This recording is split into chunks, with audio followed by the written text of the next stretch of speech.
Okay, here we are doing 3-7, solving quadratics. Just a quick review, the concept of solving, I hope you guys are familiar with that. It means finding some x that works in an equation. So if I find an x that multiplies by 5 gives me 20, I have solved it. Pretty obviously, divide both sides by 5, you get x equals 4 as that solution. This is called a linear problem, and we've done those before. However, if we change it now to say x squared equals 20, this is a little bit more difficult. We again can divide by 5, and we get x squared equals 4, but then we're looking for an x that when I multiply it by itself gives me 4. Well, that's pretty easy. I get x equals 2, right? Well, that's not the entire story, because I can also have x equals negative 2. Remember that anytime you take the square root of a number, when we're doing algebra, you're going to get a positive and a negative answer. Sometimes in the real world you get a positive length only, but for us we got to consider both options.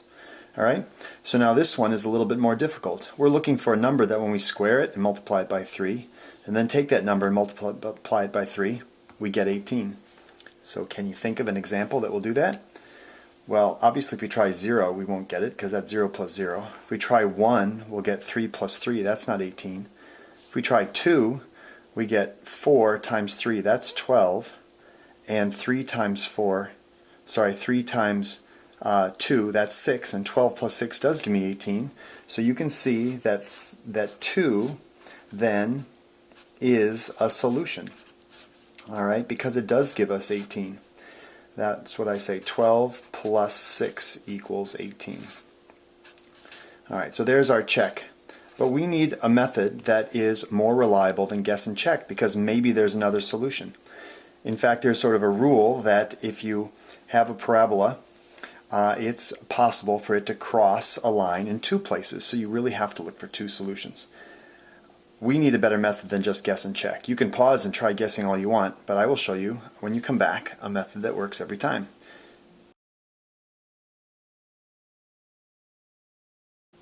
Alright, you're back? Well, here's what we do. We are going to move everything over to one side. So we're going to shift the 18 over, and we're going to say it's 3x squared plus 3x minus 18 equals 0. This is critical because we're going to use the concept that we can factor this and get two things that multiply to make 0. So if you think for a moment off to the side here, if I have two numbers that multiply to make 0, it could be like 3 times 0 or 0 times a negative 7, but that's the only way you're going to get 0 is if one of these two, or maybe both, are 0.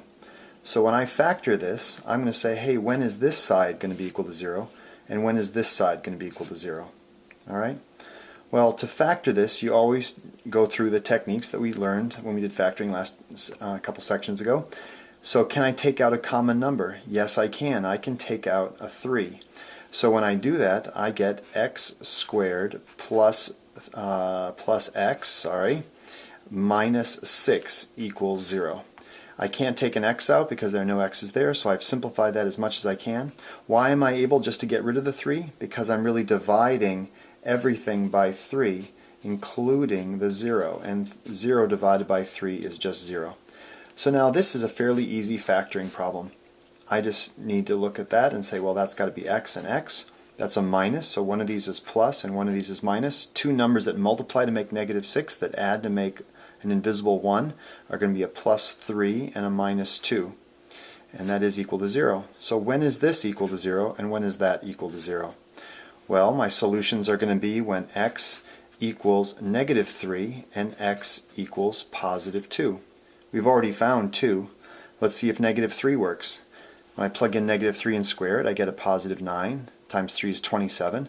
When I plug in a negative 3 there, that's a negative 9. 27 minus 9 is indeed 18. So both of these check. Okay?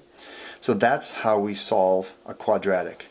In this lesson, we're doing it by factoring. So solving quadratics by factoring.